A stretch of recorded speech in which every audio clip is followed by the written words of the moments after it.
اللہ تبارک و تعالی نے قرآن مجید میں فرمایا افلا یعلم اذا بعثر ما فی القبور، فرمایا کیا تو نہیں جانتا کہ جب وہ ساری چیزیں اٹھائی جائیں گی جو قبروں کے اندر موجود ہیں، وہ اٹھایا جائے گا، وہ باہر نکالا جائے گا جو قبروں میں ہے، وحصل ما فی الصدور، اور جو حقیقتیں تمہارے سینوں میں چھپی ہیں وہ کھول دی جائیں گی، جو راز تمہارے اندر دفن ہیں وہ سارے فاش کر دیے جائیں گے۔ ان ربہم بہم یومئذ لخبیر، فرمایا بے شک تمہارے رب کو اس دن کی ساری خبر ہے، اسے پتہ ہے اس دن کیا ہونے والا ہے۔ انسان اپنی زندگی میں بہت سارا میک اپ کر کے رکھتا ہے، اپنے اوپر بہت سارے خول چڑھا کے رکھتا ہے، دولت کے، اقتدار کے، تعلیم کے، جھوٹ کے، ملمہ سازی کے۔ وہ جو بنا ہوتا ہے دراصل وہ ہوتا نہیں، اس کے لفظوں پہ، زبان پہ کچھ باتیں اور ہوتی ہیں اور سینوں کے اندر راز کچھ اور ہوتے ہیں۔ اللہ فرماتے ہیں وَحُصِّلَ مَا فِي الصُّدُورِ، میں وہ حقیقتیں باہر نکالوں گا جو تمہارے سینوں کے اندر چھپی ہوئی، راز کھلیں گے قیامت کے دن، راز کھلیں گے۔ راز دنیا میں بھی کھل جائے تو بندہ پریشان ہوتا ہے، لیکن نبی پاک علیہ السلام نے اس بات پر کس قدر زور دیا، فرمایا مسلمان کی پردہ پوشی کرنا، اللہ تمہاری پردہ پوشی کرے گا، راز نہ کھولنا۔ اس کا مطلب ہے راز کھلنے کا بڑا نقصان ہوتا ہے۔ کسی کا راز اگر تمہارے پاس ہے تو اس راز کو راز رکھنا، حضور نے جاسوسی سے منع کیا، فرمایا کسی کا تجسس نہ کر، ڈھونڈنا اس میں عیب کتنے ہیں۔ فرمایا اگر تو کسی شخص کے عیب تلاش کرے گا تو اللہ تجھے رسوا کر دے گا۔ منع فرمایا، پرہیز کرنے کا حکم دیا۔ آپ کو پتہ ہے کسی کے گھر میں جھانکنا بڑا سخت شریعت میں ممنوع ہے، آپ کسی کے گھر جھانک نہیں سکتے۔ بزرگ فرماتے ہیں اگر کسی نے کسی کے گھر جھانکا تو سامنے والے کو اجازت ہے کہ وہ نوکیلی چیز لے کے اس کی آنکھیں نکال دے۔ کیوں کسی کی پردہ داری، اس نے پردہ دری کرنے کی کوشش کی۔ جو چھپی ہوئی چیزیں ہیں انہیں چھپا رہنا چاہیے، یہی بہتر ہے کہ پردوں میں وہ پردہ پوش رہے، اگر وہ پردہ اٹھا دے تو پھر کسے ہوش رہے۔ جو چیزیں جہاں ہیں انہیں ٹٹولنے کی کوشش نہ۔ ہمیں بڑا شوق ہے جاسوسی کا، ہمارے ملک میں جب سے سوشل میڈیا آیا ہے تب سے تو ہر چیز وائرل ہونے لگ گئی ہے نا۔ اب تو فٹافٹ جو بھائی چھوڑ دیں تھوڑی دیر کے لیے، ایسی خبریں بھی میدان میں لائی جاتی ہیں جن خبروں کا کوئی وجود سرے سے ہے ہی نہیں۔ کیا ہم نے حساب نہیں دینا اللہ کی بارگاہ میں؟ وہ بات، وہ خبر جس کا پوری طرح کوئی وجود ہی نہیں۔ میڈیا چینل بہت زیادہ ہیں، میری ان سے اپیل ہے کہ خدا را خبر کو خبر بنا کے چلائیں، جو خبر ہے ہی نہیں اس کو آپ نے کیسے خبر بنا کے چلا دیا۔ آپ لوگوں کی پردہ دری نہ کریں، آپ عزتوں کے محافظ بنیں۔ جو بات جس کی کوئی حقیقت ہی نہیں ہے اس کو اتنا مسالہ لگا کے میدان میں لانا، کہ ہم ڈرتے نہیں اللہ تعالیٰ سے؟ بلیک میل کر کے لوگ ایک دوسرے کو وقت گزار رہے ہیں، یہ مسلمان کا طریقہ نہیں ہے۔ میرے عزیز، جب راز کھلتے ہیں تو نقصان ہوتا ہے، جب راز کھلتے ہیں تو نقصان ہوتا ہے۔ راز رکھیں۔ میرے نبی پاک علیہ السلام نے ایک نصیحت فرمائی ہے، ذرا غور سے آپ نے سنی ہے بات۔ حضور نے فرمایا اگر تم کوئی کبیرہ گناہ کر بیٹھو تو اس کا اعلان نہ کرو۔ پھر سمجھنا ہے بات کو آپ نے، اگر کبیرہ گناہ کرو تو اس کا اعلان۔ امام اعظم ابو حنیفہ رحمۃ اللہ علیہ فرمایا کرتے جس کی نماز قضا ہو جائے وہ کسی کو بتائے نہ میری قضا ہو گئی ہے۔ کیوں بھلا؟ اس لیے کہ لوگ کہیں گے کوئی مسئلہ نہیں، اس نے قضا کیا تو میں بھی کر لیتا ہوں۔ جب لوگ گناہوں کا اعلان سنتے ہیں تو گناہوں پہ دلیر ہوتے ہیں۔ انسانوں کو دیکھ کر انسان اثر لیتا ہے۔ جب آپ کسی کو کہیں گے نا کہ میں نے یہ بھی میں تو بڑا کچھ کرتا، ہمارے ہاں تو اللہ تعالیٰ معاف کرے کہ سیانے بندے بڑے فخر سے بتاتے ہیں میں یہ بھی کیا کرتا تھا، میں نے سب کچھ کر کے دیکھا ہے، بڑے پاپ کیے، سارا کچھ کیا، یہ بتانے والی بات ہے، وہ فخر والی بات ہے، شرم والی بات ہے، اور آپ دلیری سے بتا رہے ہیں۔ یہ تو وہ مقام تھا جہاں زبان لڑکھڑانی چاہیے تھی بات کرتے ہیں، آپ دلیری سے بتا رہے ہیں میں نے سارے رنگ دیکھے ہیں زندگی کے، یہ وہ کمال ہے؟ یہ تو کافر، جابر، فاسق، ظالم، لٹیرے سارے یہ کام کرتے ہیں، کوئی دکھانے سنانے والی بات ہے؟ تو نبی پاک صلی اللہ علیہ وسلم نے منع فرمایا اس کی توبہ کرنی چاہیے، اس کا اعلان نہیں کرنا چاہیے، اس سے معافی مانگنی چاہیے، اس کا اعلان کرتے پھرتے۔ تو راز ہے سینوں میں، عیب ہیں لوگوں کے چھپے ہوئے، دنیا میں بھی اگر عیب کھل جائے نا، دنیا میں بھی تو بڑی مشکل بات۔ میرے پاس ایک بچہ آیا، کچھ لوگوں کا درد انسان کو درد مند کر دیتا ہے۔ MBA اس بچے کی تعلیم، بڑا قابل نوجوان، اور لب و لہجے میں بڑی شائستگی، گفتگو میں بڑا دھیما پن، لگتا ہے کہ تعلیم نے اثر دکھایا ہے، لفظوں کے گورکھ دھندے میں نہیں رہا، اس نے کچھ سیکھا بھی ہے کتابوں سے۔ اس نے ایک مسئلہ پوچھا، کہنے لگا اگر کوئی والد ساری جائیداد اپنی بیوی کے نام کرا دے تو اولاد کے لیے کیا حکم ہے اس میں؟ تو میں نے کہا کہ وہ اللہ کو جواب دے گا، اولاد سختی تو نہیں کر سکتی، لیکن اس کو چاہیے نہ تھا ایسا کرتا، اس لیے کہ نبی پاک علیہ السلام نے فرمایا فَاتَّقُوا اللَّهَ فَاعْدِلُوا أَوْلَادَكُمْ، اللہ سے ڈرو، اپنی اولاد میں انصاف کرو۔ تو میں نے اس کو کہا کہ یہ آپ نے کس طرح کا مسئلہ پوچھا ہے؟ کوئی شخص اپنی ساری جائیداد کسی کی بیوی کے نام کرا دے، تو میں نے کہا کہ جو اس کی بیوی ہوگی وہ آپ کی اماں بھی تو ہوگی نا۔ شائستہ نوجوان تھا، اچھا تھا، وہ میری بات کا غصہ کر گیا، کہنے لگا آپ سے تو امید نہیں تھی کہ آپ پوچھیں گے، آپ نے بھی پوچھ لیا۔ مجھے احساس ہوا کہ یار نہیں پوچھنا چاہیے تھا۔ میں نے کہا یار آپ تو بڑے ناراض ہو گئے، میں اگر آپ کو ایسی بات ہے تو معذرت کرتا ہوں۔ تو وہ شخص رونے لگ گیا، جب اس نے بات سنائی تو اس بیچارے کا وجود کہاں پر تھا، کہنے لگا ابا نے پچھلی عمر میں شادی کر لی ہے۔ تو میں نے کہا اس کو اللہ رسول اجازت دیتے ہیں؟ تو آپ کہنے لگا جی وہ تو بات ٹھیک ہے، پر کچھ ایسی باتیں سامنے آئی ہیں کہ جو سامنے نہیں آنی چاہیے تھی۔ حضرت جی میں جوان ہوں، میں 10-12 لوگوں میں اٹھتا بیٹھتا ہوں، میرے والد کی بات کھلی ہے، اور پتہ نہیں کیا معاملہ تھا، پہلے بڑا کچھ نام کرا کہ اس نے نکاح کیا ہے، پر اب میں کدھر جاؤں، میرا گلی میں کھڑا ہونا مشکل ہو گیا ہے۔ مجھے کوئی کہتا تو کچھ بھی نہیں، لیکن جب لوگ دیکھتے ہیں نا میری طرف، جب لوگ میری طرف دیکھتے تو مجھے احساس ہوتا ہے کہ ان کی نظروں میں سوال ہیں، مجھے لگتا ہے کہ ان کی ذہنوں میں بہت ساری باتیں چھپی ہوئی ہیں۔ کچھ نکاح ہوتا تو بات اور تھی، کچھ ایسی باتیں سامنے آئی ہیں جو آنی، میں نے اسے معذرت بھی کی، اسے تسلی بھی دی، اور جو میرے سے ممکن ہو سکتا تھا میں نے اس کو کہا۔ لیکن اس نوجوان کے جانے کے بعد اس کے رستوں کو بھی میں دیکھتا رہا تو میں سوچنے لگ گیا یار دنیا میں ہمارا راز کھل جائے تو اتنا مشکل ہو جاتا ہے، تو جب قیامت میں راز کھلے گا؟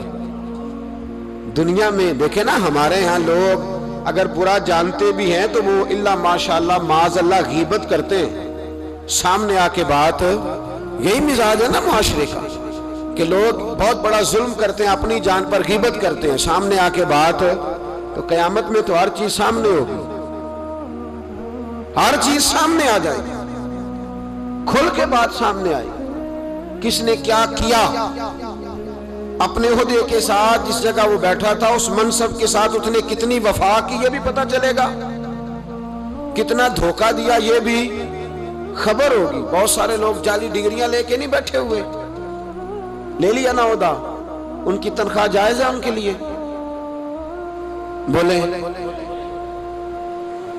تو یہ راز کھلے گا کہ نہیں کھلے گا قیامت میں؟ حد ہو گئی اس ملک کے اندر کہ یہ 1 درجن بندے کی بات نہیں، یہ 1.5 درجن بندہ نہیں، یہ تو کیا بتائیں۔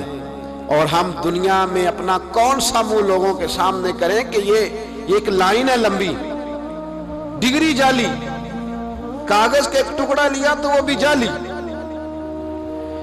میرے عزیز یاد رکھیں اور ضرور اس پر غور کریں، یہ چیزیں جب قیامت میں کھلیں گی تو مسائل پیدا کریں گی، اور اللہ کہتا ہے میں کھولوں گا، میں یہ تمہاری چیزیں، جو ٹیچر، جو ڈاکٹر، جو کلرک، جو بیوروکریٹ 2 سال کی چھٹی لے کے سیر کرنے چلا جاتا ہے اور وہاں لکھ کے دے جاتا ہے کہ میں یہ بخار چڑھا ہوا ہے، میں تو بڑا سخت بیمار ہو گیا ہوں، تو میرے اندر کا سارا نظام گڑبڑ ہو گیا، دوائی لینی ہے، ٹھیک ہے چھٹی مل گئی، قانون میں کمزوریوں کا فائدہ اٹھایا، تو جب قیامت میں راز کھلے گا کہ یہ تو سیر کرنے گیا تھا، موج کرنے گیا تھا۔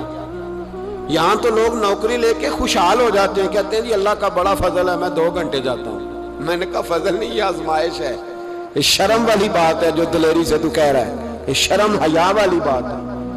تو 8 گھنٹے کی، میں نے پہلے بھی بتایا تھا، محدث اعظم پاکستان حضرت مولانا سردار احمد صاحب رحمۃ اللہ تعالی علیہ ایک استاد کو رکھنے لگے ادارے میں پڑھانے کے لیے۔ استاد کے ساتھ وظیفہ طے ہوا، سمجھ لیں کہ 10,000 روپیہ تجھے ماہانہ دیں گے، صبح 8 بجے سے لے کر 1 بجے تک تو نے پڑھانا ہے۔ استاد نے سائن کر دیے پڑھاؤں گا، تو آپ فرمانے لگے استاد جی آپ روٹی نہیں کھائیں گے اس دوران؟ پیشاب نہیں آئے گا آپ کو؟ پانی نہیں پیئیں گے؟ حضور پینا ہے، تو فرمانے لگے لکھا کیوں نہیں؟ آپ نے مسلسل 1 بجے تک بیٹھنے کا لکھ دیا ہے، تو بتائیں جب آپ پیشاب کرنے جائیں گے تو وہ آپ کا کام کہاں لکھا جائے گا؟ آپ نے لکھ کے دیا ہے کہ میں اتنی ڈیوٹی کروں، تو آپ کو سمجھنا چاہیے تھا، کہنا چاہیے تھا کہ میں روٹی بھی کھاؤں گا، پانی بھی پیوں گا، اگر پڑھاتے تھک جاؤں گا تو تکیے پہ لیٹوں گا بھی۔ کیوں آپ نے یہ معاہدہ ایسا کیا؟ تو شخص کہنے لگے حضور آپ میری رہنمائی فرمائیں۔ فرمایا یہاں لکھو کہ میں مسلسل، تو کسی بندے کی پہنچ ہی نہیں ہے کہ وہ اتنا بیٹھ سکے۔ تو ہمارے ہاں جب یہ چیزیں قیامت میں کھلیں گی تو کیا بنے گا؟ آج راز کھلتا ہے تو آزمائش کھڑی ہو جاتی ہے، وضاحتیں کر کر کے لوگ تھک جاتے ہیں، جب قیامت میں راز کھلے گا۔ میں تاجر کی بات بعد میں کروں گا، میں سیاستدان کی بات بعد میں کروں گا، میں پہلے پیر صاحب کی بات کرتا ہوں، پہلے علامہ صاحب کی بات، میں اپنی ذات سے شروع کرتا ہوں۔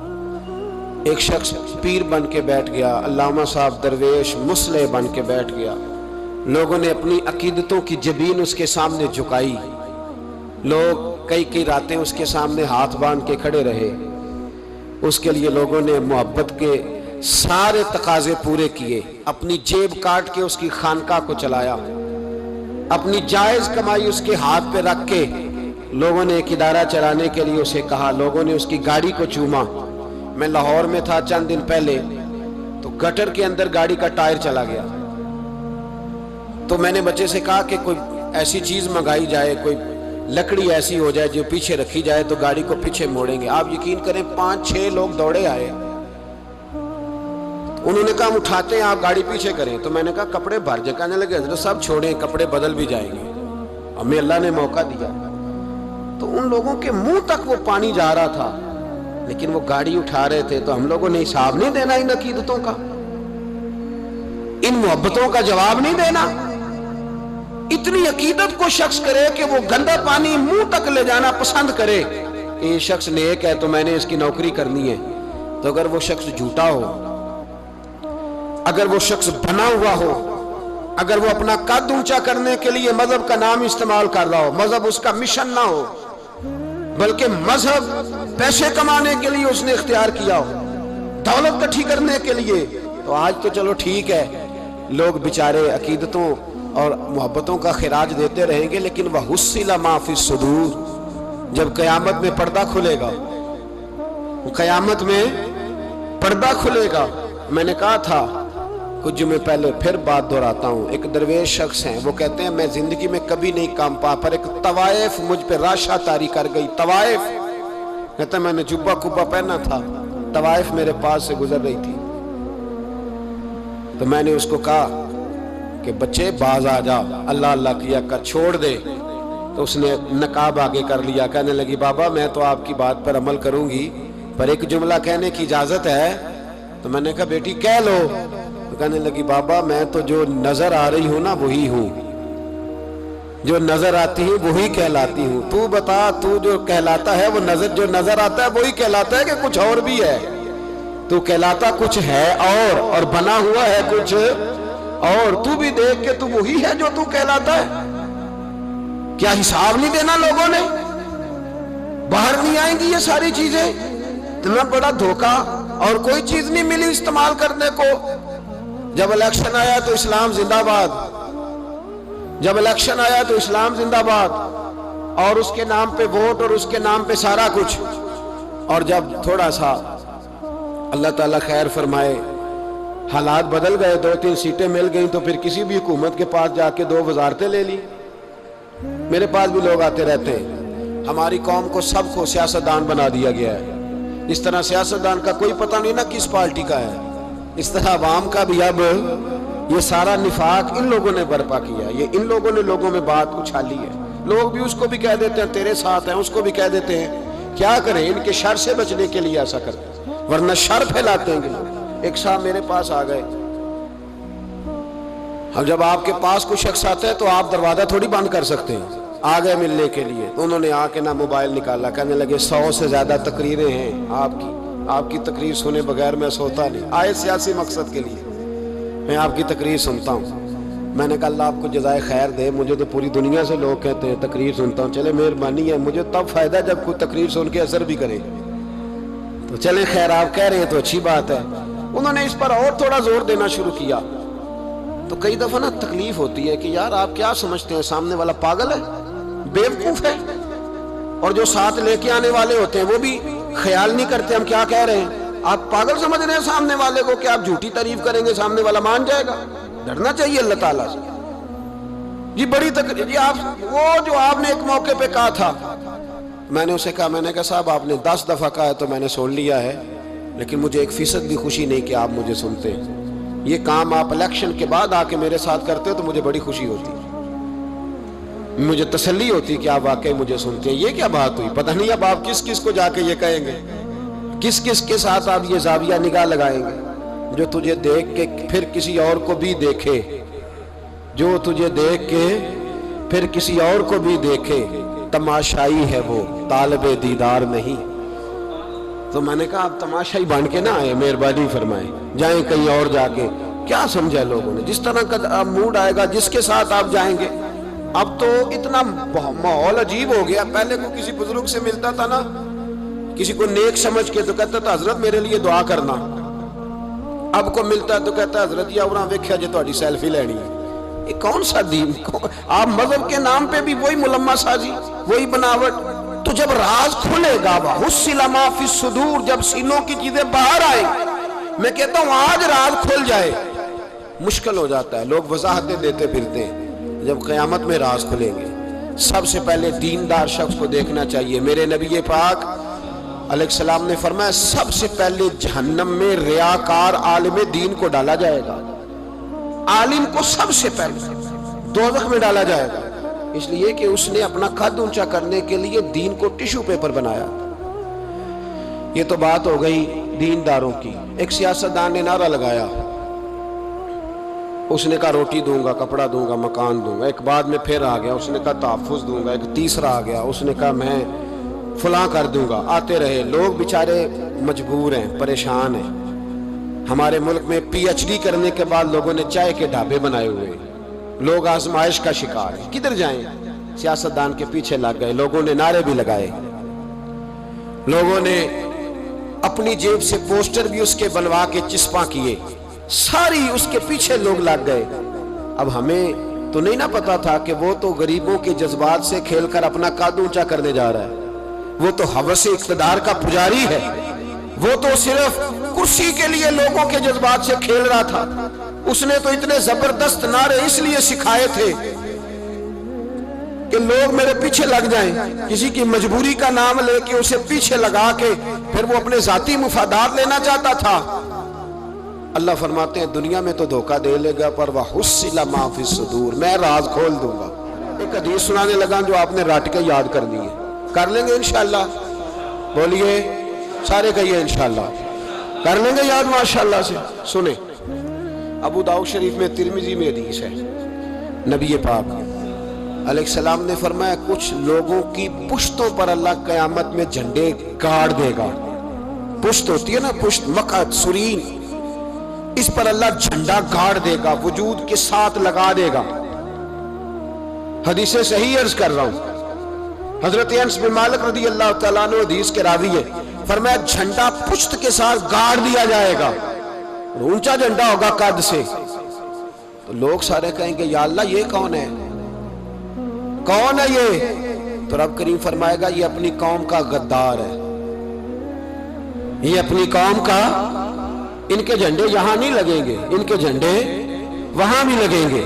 میرے نبی پاک علیہ السلام نے فرمایا غداروں کی پشتوں پہ اللہ جھنڈے لگائے گا، اور یہ جھنڈے لگیں گے، اور جب لوگ پوچھیں گے یہ کون ہے تو کہا جائے گا وہ یہ ہے جس کو قوم نے امانت دار سمجھ کے سربراہی دی پر یہ غدار نکلا، قوم نے اعتماد کیا امانت دار سمجھ کر یہ غدار نکلا۔ یاد رکھنا تمہارے جھنڈے لگیں گے، آج تمہاری گاڑیوں پہ سرکاری جھنڈے ہیں، آج تمہاری بڑے بازاروں پر سرکاری جھنڈا ہے، قیامت میں تمہاری پشت پر غداری کا جھنڈا ہوگا، غداری کا۔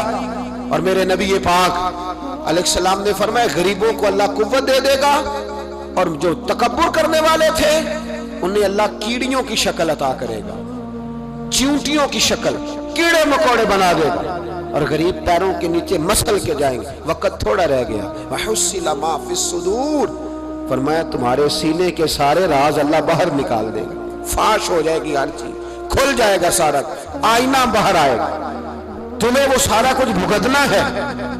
کتنے بادشاہ گزرے آپ کے ملک میں، کتنوں کی قبروں پہ لوگ فاتحہ پڑھنے جاتے ہیں، کتنے ہیں جن کا اب نام ہوتا ہے، تصویریں لگی ہوئی ہیں پارلیمنٹ میں، اس سے زیادہ کوئی شے ختم ہو گئی بات، کدھر گئے؟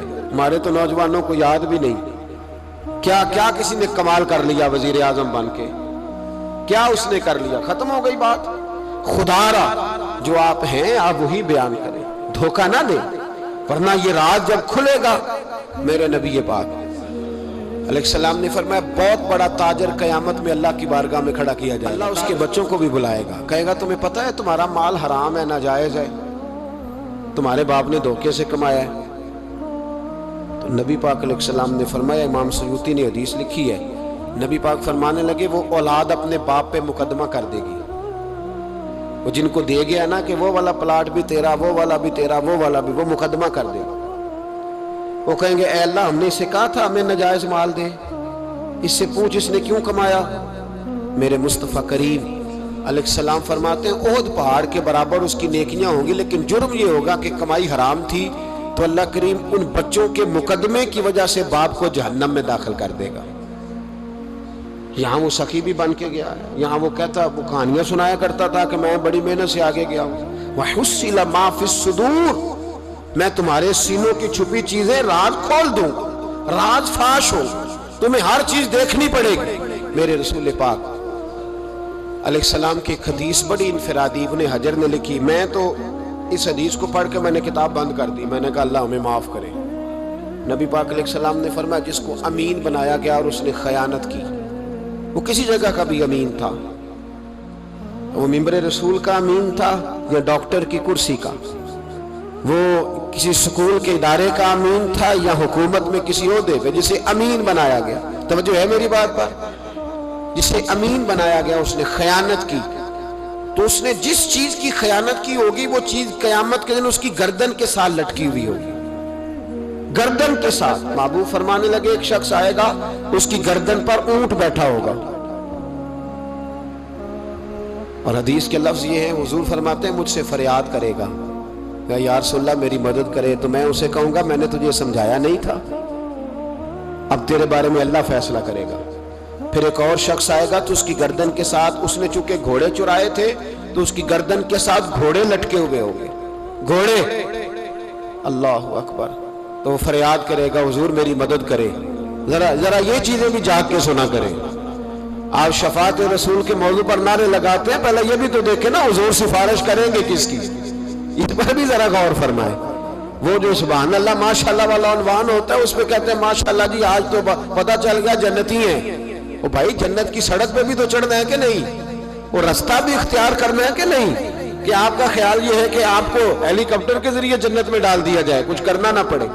عزیز بھائی میرے نبی پاک علیہ السلام فرمانے لگے کچھ لوگ ایسے ہوں گے کہ ان کی گردنوں کے ساتھ بکریاں ممنا رہی ہوں گی، گدھے ہنہنا رہے ہوں گے، فرمایا وہ فریاد کریں گے تو میں کہوں گا تمہیں سمجھایا نہیں تھا، پھر حضور فرماتے ایک شخص آئے گا جس کی گردن کے ساتھ اژدہا بندھا ہوگا، اس کے منہ کو ڈسے گا، تو وہ کہے گا اسے پیچھے ہٹاؤ، اور پھر اس سے کہے گا اژدہے سے تو ہے کون؟ تو وہ کہے گا میں تیرا وہی مال ہوں جسے تجوری میں سنبھال کے رکھتا تھا، آج میں تیری گردن سے لپٹ گیا ہوں تو کہہ رہا ہے پیچھے ہٹ جا۔ بھائی راز کھلے گا، آپ یقین کریں اچھے لوگوں کے جب راز کھلیں گے قیامت میں تو موج لگ جائے گی۔ راز صرف بروں کے نہیں کھلیں گے، اچھے لوگوں کے بھی راز ہے۔ توجہ ہے میری بات پر؟ حضرت اویس کرنی بھی آئیں گے جو ساری زندگی راز میں رہے، تو میرے نبی پاک فرماتے ہیں اس شخص نے مکان نہیں بنایا، گھر نہیں بنایا، لیکن جناب اویس کرنی جب جنت میں داخل ہوں گے تو اللہ 70,000 فرشتوں کا جلوس انہیں عطا فرمائے گا۔ اللہ انہیں 70,000 فرشتوں کا جلوس دے گا، اس جلوس میں وہ جنت میں جائیں گے، ان لوگوں کو اللہ شانے دے گا، فرمایا راز کھلے گا، راز۔ قیامت کے دن کچھ لوگ ان کے چہرے 14ویں کے چاند کی طرح چمکیں گے، اور انبیاء اور علماء ان کو دیکھ کر رشک کریں گے کون ہے؟ میرے مصطفیٰ کریم علیہ السلام فرماتے ہیں رب کریم فرمائے گا یہ میرے محبوب کی امت کے وہ نیک لوگ ہیں جس سے بھی محبت کرتے تھے اللہ کی رضا کے لیے کرتے تھے، اور جس سے بھی انہوں نے زندگی میں دشمنی رکھی صرف اللہ کی رضا کے لیے۔ اب یہ اللہ کی رضا والا معاملہ کہاں تھا؟ ان کے سینے کے اندر، تو اس کی جزا انہیں قیامت میں ملے گی۔ کچھ لوگوں کا راز کھلے گا، انہیں بڑا لطف آئے گا، بڑا مزہ آئے گا۔ حضرت عمر بن عبدالعزیز بادشاہ تھے، لیکن صوفیاء ان کے اقوال کو بطور اسباق کے پڑھتے ہیں، تربیت کے لیے ان کے اقوال اور احوال سنائے جاتے ہیں۔ حضرت عمر بن عبدالعزیز کے زمانے میں ایک سید صاحب کہتے میری 4 بیٹیاں تھیں تو مجھے ضرورت تھی، میری کوئی مدد نہیں ہو رہی تھی، میں درود شریف پڑھتے پڑھتے سو گیا تو مجھے خواب میں محبوب پاک کا دیدار نصیب ہوا۔ میں نے استغاثہ پیش کیا کہ حضور پریشان ہوں، بیٹیوں کا باپ ہوں، تو نبی پاک علیہ السلام نے فرمایا تو عمر بن عبدالعزیز کے پاس جا۔ عمر بن عبدالعزیز وہ باکمال شخص ہے جو روزانہ 10 سپارے قرآن پاک کے پڑھتا ہے، 10,000 بار مجھ پر درود و سلام پڑھتا ہے۔ کتنے سپارے؟ ہم تو خیر سارے مصروف ہیں، 10 لائنیں بھی نہیں پڑھ سکتے، ہم تو بڑے بیزی لوگ ہیں۔ ہم قرآن شریف پڑھیں گے تو فیس بک کون چلائے گا؟ ہم اگر قرآن شریف پڑھیں گے تو وہ واٹس ایپ پہ ٹائم کون دے گا؟ ہم تو بیزی ہیں، بہت زیادہ مصروف ہیں۔ ہم اگر تھوڑی دیر قرآن شریف کھولیں گے تو وہ جو سیاسی تبصرہ سارا دن کرنا ہوتا ہے وہ کوئی گرنا نہ جائے کوئی آسمان سے چیز، ہم تو مطلب بیزی ہیں۔ بادشاہ وقت کے بادشاہ 10,000 مرتبہ درود و سلام، اللہ اکبر۔ بس بندہ ارادہ کر لے تو اللہ اسے موقع بھی عطا فرمائی دیتا ہے، اللہ اس کی مدد کرتا ہے۔ 10,000 بار پڑھتے تھے تو نبی پاک علیہ السلام نے کیا خوبصورت بات ارشاد فرمائی۔ محبوب فرمانے لگے 2-4 دن پہلے عمر بن عبدالعزیز نے 3,000 درود شریف کم پڑھا ہے، اسے جا کے کہے 500 دینار جرمانہ دے، وہ 500 لے آ تیرا کام بن جائے گا۔ جناب عمر بن عبدالعزیز کے پاس وہ سید صاحب آئے، کہتے میں سمجھا کسی درویش کا نام بتایا ہے، میں سمجھا کسی خانقاہ کے سجادے کی بات ہے، کسی مسجد کے خطیب کی، کسی ادارے کے محتمم کی بات، لیکن جب میں ان کے علاقے میں آیا میں نے پوچھا عمر بن عبدالعزیز کون ہے؟ تو لوگوں نے کہا وہ تو ہمارے حکمران ہیں۔ میں نے کہا بادشاہ؟ وہ لے چلو۔ جب میں گیا تو بڑا عالی شان جوبہ، سر پر تاج، دائیں بائیں دربار میں لوگ۔ پھر میرے دل میں خیال آیا میں غلط آدمی کے پاس تو نہیں آ گیا، یہ کون شخص ہے؟ لیکن جب میں لوگوں سے پوچھا کہ یہ عمر بن عبدالعزیز ہی ہے، کہا وہی ہے۔ کہتے میں ان کے قریب گیا، دیکھو راز کھول رہے ہیں۔ کہتے میں کان میں جا کے کہا 10,000 درود شریف پڑھتے ہو؟ کہتے انہیں شاک لگا، جھٹکا، یوں دیکھا تجھے کس نے بتایا؟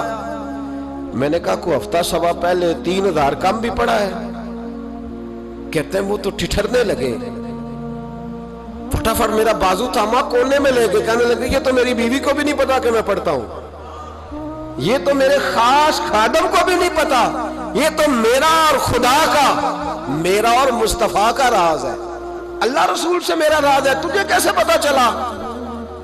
کہتے ہیں سید صاحب کہتے ہیں میں نے ان سے کہا کہ جن کے ساتھ آپ کا راز ہے مجھے انہوں نے ہی بتایا ہے، رازدار نے ہی بتایا ہے، اور محبوب نے فرمایا میں سید ہوں، مجھے گھر میں ضرورت تھی، صدقہ زکوٰۃ لے نہیں سکتا، مجھے حضور نے کہا جا اسے کہا تجھے 500 دینار دے، کم پڑا درود شریف؟ تو کہتے ہیں حضرت عمر بن عبدالعزیز ایک ستون کے پاس چلے گئے اور ستون پر انہوں نے بازو رکھے، چہرہ رگڑ کے چیخے مار کے روئے، تو وہ میرے حرم میں غریب بے نوا، تو کجا من کجا، کتھے مہر علی تے کتھے تیری ثنا، گستاخ اکھیں کتھے جاڑیاں، کیسے آقاؤں کا بندہ ہوں رضا، بول بالے میری سرکاروں کے۔ رونے لگے، اتنا روئے کہ ان کی تڑپ سے میں بھی رونے لگا۔ فرماتے ہیں میرے اندر بات تھی کہ یہ درویش ہونا چاہیے تھا، یہ ماجرا کیا ہے؟ فرماتے ہیں جناب عمر بن عبدالعزیز جب کچھ ٹھنڈے ہوئے نا طبیعت ان کی، تو بازو سے پکڑ کے مجھے ایک حجرے میں لے گئے۔ اس کمرے کی طرف سارا محل، سارا دربار گزر گیا، اینڈ پہ ایک حجرہ آیا، باہر بڑا خوبصورت اس کے اچھا دروازہ بنا ہوا ہے، قیمتی، لیکن فرماتے ہیں جب کھول کے اندر گئے تو اندر کچا مکان، ایک مٹکا، 2 پیالے مٹی کے، کچھ بڑے بڑے سامان پڑے ہوئے، رسیاں پڑی ہوئی ہیں، سینے کا سامان ہے، کھجور کی چھال پڑی ہے، کچھ ٹوپیاں پڑی ہیں۔ جناب عمر بن عبدالعزیز نے چٹائی اٹھائی، چٹائی سے 500 دینار نکالے اور مجھے دیے، اور کہتے ہیں جب انہوں نے اوپر سے جبہ اتارا تو نیچے سے پھٹا پرانا لباس نکل آیا، اوپر سے جب انہوں نے وہ اتارا تاج تو کھجور کی چھال کی پرانی ٹوپی نکلی، تو میں نے کہا حضور یہ کیا ہے سارا کچھ؟ تو رو پڑے، کہنے لگے اب تجھے رازداروں نے بتایا ہے تو میں کیوں نہ بتاؤں، اب تجھے انہوں نے بتایا جو رازدار تھے تو میں کیوں نہ بتاؤں؟ فرمانے لگے یہ جو میں نے اوپر لباس پہنا ہوا ہے نا، یہ بندوں کو دکھانے کے لیے، اور یہ جو میں نے اندر پہنا ہوا ہے یہ رب کریم کو دکھانے کے لیے۔ باہر اگر میں حکومت نہ سنبھالوں اور اس طرح نہ بیٹھوں تو انصاف کون قائم کرے؟ فرمانے لگے اللہ کی قسم 10 روپے بھی کبھی مال خزانہ سے نہیں لیے، میں رات جب فارغ ہوتا ہوں تو میں اور میری بیوی یہاں آ کے بیٹھتے ہیں، وہ بچوں کے پاس بیٹھ کے ٹوپیاں سیتی ہے تو میں یہاں بیٹھ کے ٹوپیاں سیتا ہوں، ٹوپیاں سیتا رہتا ہوں، مصطفیٰ پہ درود و سلام پڑھتا رہتا ہوں، چٹائیاں بناتا رہتا ہوں، بیچتا رہتا ہوں۔ اور فرمانے لگے تھوڑے تھوڑے کر کے نا میں نے پیسے رکھے تھے، خیال تھا کہ کوئی غریب آئے گا تو مدد کروں گا، خیال تھا کہ اگر ارادہ بنا تو حج پہ جاؤں گا، مجھے کیا خبر تھی کہ میرے یہ پیسے اتنے نصیبوں والے ہیں کہ میں اپنے نبی کے حکم سے خرچ کروں گا، اپنے محبوب کے کہنے پر اتنے میرے نصیب، اتنا میرا مرتبہ اور مقام۔ میرے عزیزوں ان لوگوں کے جب راز کھلیں گے، ان لوگوں کے جب راز کھلیں گے، ان لوگوں کے جب راز کھلیں گے تو انہیں اللہ بڑے درجے عطا فرمائے گا، ان کو اللہ بڑے مرتبے اور بڑے مقام عطا فرمائے، ان پر اللہ تبارک و تعالیٰ کی خاص رحمتیں ہوں۔ وہ لوگ جنہوں نے نام و نمود نہیں بنایا، چھپ چھپا کے دین کی نوکریاں کرتے رہے، کونے میں ہو کر کام کرتے رہے، انہیں اللہ جب اجر دے گا تو بڑا دے گا۔ ہمیں بڑا شوق ہے عہدوں پہ جانے کا، سیاسی، سماجی، رفائی، بلکہ ہر آدمی کہتا ہے اللہ کا بڑا شکر ہے جی کسی کونے سے آپ پوچھیں گے تو پہنچ جائیں گے، کیا اس کا فائدہ ہے؟ بڑے سارے لوگ تھے، ہم تو صرف کہتے ہیں نا کونے سے پوچھنا تو پہنچ جاؤ گے، تو بڑے سارے لوگ تھے جو پورے پورے شہروں کے مالک تھے، ان کے نام رجسٹریاں تھیں، ان کے نام ہر چیز درج تھی، کدھر گئے وہ؟ کہاں گئے؟ یہ جب راز کھلیں گے تو مشکل ہو جائے گا۔ ہمارے سینوں کے اندر جو کچھ چھپا ہوا ہے، سینوں کے اندر یہ جب کھلتا ہے تو حالات بگڑتے ہیں۔ اپنی ضمیر کی آواز کو سنیں، اندر دیکھیں من کیا کہہ رہا ہے۔ ہمیں پتہ ہوتا ہے سچ کیا ہے، ہمیں پتہ ہوتا ہے جھوٹ کیا ہے، ہمیں پتہ ہوتا ہے خیر کیا ہے، ہمیں پتہ ہوتا ہے شر کیا ہے، ہمیں خبر ہوتی ہے کہ میں خوابوں کی دنیا میں زندہ ہوں، ہمیں پتہ ہے ہم جھوٹ کے سہارے وقت گزارے، ہمارے علم میں ہے ہم کہاں کھڑے، لیکن بس زندگی گزر رہی ہے، ہم ضمیر کی آواز پر ہم اس کی آواز کو سنتے نہیں، روز دبا دیتے ہیں۔ نبی رحمت علیہ الصلوۃ والسلام نے فرمایا 2 منہ جس شخص کے ہوتے ہیں وہ لعنتی ہوتا ہے۔ 2 منہ، یا رسول اللہ 2 منہ کس کے ہوتے ہیں؟ فرمایا ایک کے پاس جاتا ہے تو کہتا ہے تیرا ہوں، پلٹ کے دوسرے کے پاس آتا ہے تو اسے کہتا ہے میں تیرا ہوں۔ سب کا بنا رہتا ہے۔ کچھ لوگوں کو شوق ہے سارے مجھے اچھا کہیں، کیوں تجھے سارے اچھا کہیں بھائی؟ وجہ بالکل نہیں کہنا چاہیے، بالکل نہیں۔ اگر سارے لوگ رب رسول کے بارے میں معاذ اللہ درست نہیں ہے، بڑے کافر نہیں پائے جاتے دنیا میں؟ اتنی بڑی ہستیوں پر جب دنیا کا اجتماع مکمل نہیں ہو سکا تو نے یہ کیسے دعویٰ کرنا سارے مجھے صحیح کہیں؟ کیوں تو اس چکر میں ہے؟ ساروں کا صحیح کہنا ضروری نہیں، تیرا صحیح ہونا ضروری ہے۔ لوگوں کا تجھے صحیح سمجھنا ضروری نہیں، تیرا صحیح، بولیے، تیرا صحیح ہونا۔ مکہ تو سارا مخالف تھا، عرب تو سارا مخالف تھا۔ اب اگر بات یہی ہوتی تو پھر ابو بکر صدیق کو چاہیے تھا نا، جدھر سارے جا رہے ہیں ادھر جاتے۔ انہوں نے یہ نہیں دیکھا کہ لوگ کیا کہہ رہے ہیں، انہوں نے یہ دیکھا کہ میرا ضمیر کیا کہہ رہا ہے۔ اندر دیکھے، اندر سینوں کے راز جو چھوئے، پتہ ہے صحیح کہ کیوں جھوٹ کی زندگی گزارتے ہیں، کیوں دوگلا پالسی سے وقت گزارتے ہیں، کیوں ہم اس طرح کرتے ہیں۔ اندر دیکھے، اندر جھانکے، اندر گواہی دیتا ہے آپ کا کہ حق کیا ہے، سچ کیا ہے۔ اندر سے پوچھیں۔ حضرت وابسہ رضی اللہ تعالیٰ عنہ حضور علیہ السلام کے صحابی ہیں، کہتے ہیں میں گھر کے اندر تھا تو میرے دل میں خیال آیا میں حضور سے پوچھوں نا نیکی کیا ہوتی ہے اور بدی کیا ہوتی ہے، خیر کیا ہے، شر کیا ہے، پوچھوں نا۔ کہتے ہیں میں گھر کے اندر ارادہ کیا، ارادہ کر کے میں مسجد نبی میں پہنچا تو رش تھا، بہت سارے صحابہ بیٹھے تھے، میں پیچھے بیٹھ گیا تو محبوب فرمانے لگے ادنو منی یا وابسہ، وابسہ میرے قریب آ جا۔ فرماتے میں آ کے درمیان میں بیٹھ گیا تو حضور مسکرا کے فرمانے لگے چل اور قریب آ جا، اور قریب آیا تو حضور کہنے لگے ادنو منی، چل یار اور قریب آ جا۔ کہتے میں اتنا قریب آیا کہ میرے گھٹنے حضور کے مقدس گھٹنوں سے مس ہونے لگ گئے۔ حضور نے فرمایا کیسے آئے ہو، کیسے آئے؟ کہتے ہیں میں بولنے ہی لگا تھا کہ حضور فرمانے لگے تو بتائے گا کیا پوچھنے آیا کہ میں بتاؤں؟ موج ہے آج، محبوب کا دروازہ رحمت کھلا۔ فرمایا میں نہ بتاؤں تو کیا پوچھنے آیا تھا؟ کہا حضور آپ بتائیں تو پھر تو کمال ہو جائے۔ تو محبوب نے فرمایا تو نے زبان سے تو نہیں کہا پر دل میں تو سوچ کے آیا تھا، آج حضور سے پوچھوں گا نیکی کیا ہوتی ہے، بدی کیا ہوتی ہے۔ کہتے میرا چہرہ کھل اٹھا، میں نے کہا حضور واقعی آپ اللہ کے سچے رسول ہیں، یہی پوچھنے آیا تھا۔ نبی پاک نے میرے سینے پہ ہاتھ مارا، میں جا میں نے تیرے دل کو دین کا عالم بنا دیا ہے، اپنے دل سے پوچھ لے، تیرا دل ہی تجھے فتویٰ دے دیا کرے گا۔ آج کے بعد تیرا دل تجھے بتائے گا کہ نیکی کیا ہے اور بدی، بولیے نیکی کیا ہے اور بدی کیا ہے، تیرا دل تجھے بتائے گا۔ اس سے فتویٰ لے لے، پوچھ لے نیکی کیا ہے بدی کیا ہے۔ او بھائی ضمیر کی آواز سنے، پوچھے یہ آپ کو کیا کہہ رہا، ہمیں پتہ ہوتا ہے ہم غلط ہیں، صحیح نہیں چل رہے، کس بات کا انتظار ہے؟ موت کا، گاڑی کی ٹکر ہونے کا؟ ہم کس بات کا انتظار کر رہے ہیں کہ جب رپورٹ کرائیں تو اس کے اندر کوئی بیماری نکل آئے؟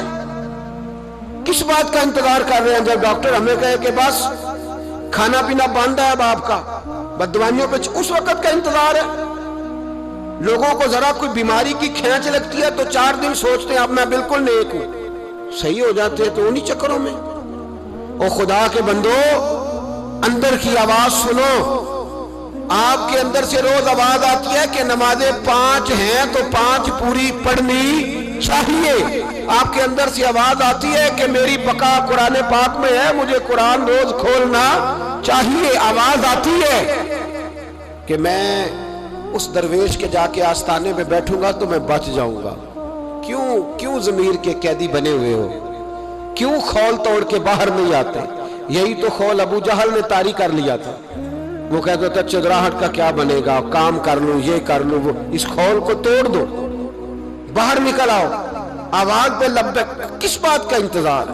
کب؟ جو 35 سال زندگی گزار چکا ہے وہ آدھی جی چکا ہے، آدھی گئی اور باقی آدھی پتہ نہیں ہے کہ پتہ نہیں ہے۔ کس بات کے انتظار ہے؟ جب راز کھلیں گے مشکل ہو جائے گی۔ اللہ بڑے موقع دیتا ہے، اللہ ہمیں سمجھنے کے بڑے موقع دیتا ہے۔ میرے نبی پاک علیہ السلام فرماتے ہیں اللہ قیامت کے دن تم سے پوچھے گا کیا میں نے تمہیں زندگی نہیں دی تھی، تمہیں شعور کی دولت نہیں دی تھی؟ اللہ تم سے پوچھے گا کیا تمہیں سوچنے کی طاقت نہیں دی تھی؟ اللہ تم سے پوچھے گا ٹھنڈے پانی سے تمہیں سیراب نہیں کیا تھا؟ کون سی ایسی نعمت تھی جو تمہارے گھر کے دروازے تک نہیں پہنچائی؟ حضرت ابو الحسن رحمت اللہ علیہ ایک جملہ کہا کرتے تھے اور کمال کرتے تھے، فرماتے تھے قیامت میں لمبی چوڑی بات نہیں ہوگی، 2 ہی باتیں ہوگی۔ فرماتے ہیں اللہ پوچھے گا بندے سے او بندے میں تو تیرا تھا، تو بتا تو کس کا تھا؟ 2 ہی باتیں۔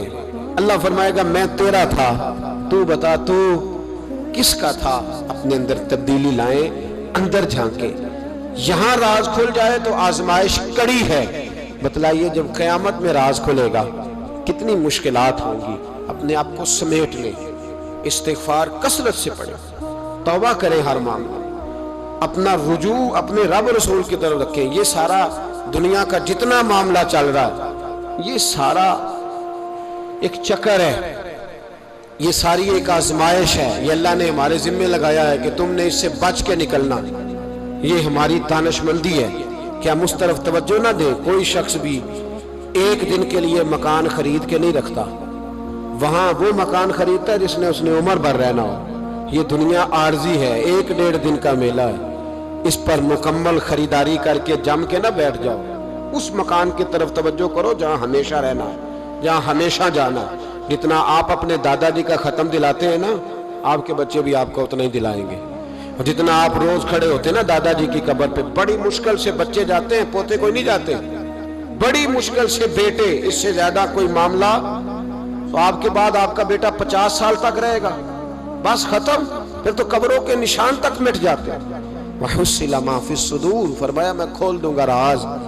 اس راز کھلنے سے پہلے اپنے رب کریم کی بارگاہ میں حاضر ہو جانا چاہیے. اس کے دروازے نور پر جا کر خیرات حاصل کرنی چاہیے. دعا کرتا ہوں جو کچھ کہا اللہ توفیق عمل عطا فرمائے.